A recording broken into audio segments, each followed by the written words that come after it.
Guys, আসসালামু আলাইকুম। সকাল সকাল উঠে গেলাম, তারপর একটু ফান করলাম।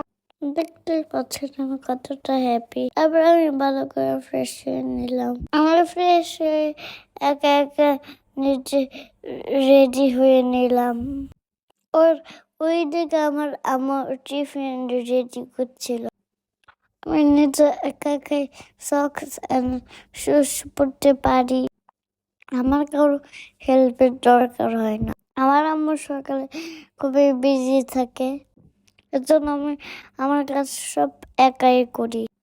সকালবেলা আমার একদমই ব্রেকফাস্ট করতে ভালো লাগে না, এর জন্য আমি স্কুলে যে টিফিন খাবো।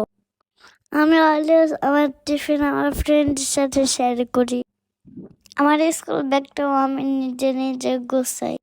এখন আমি রেডি স্কুলে যাওয়ার জন্য। আমার বাবা বিজি, তার জন্য আমি আজকে আমার আম্মুর সাথে স্কুলে যাব। আমার আম্মু একটা ওভার বুক করে নিল। আমি এখন আমার বাসা থেকে বের হচ্ছি। বাইরে আমরা কারের জন্য ওয়েট করছি। আমরা কারও চলে এসলো। আমার স্কুলে চলে এসেছি। আমার স্কুল এটা। আমার স্কুলে প্লে গ্রাউন্ড আছে। আজকের ভিডিওটা এখানে সবাই ভালো থাকবেন। আল্লাহ হাফিজ। আর আমাদের জন্য দোয়া করবেন। আর মম এন্ড বয়েসকে লাইক করবেন অ্যান্ড শেয়ার।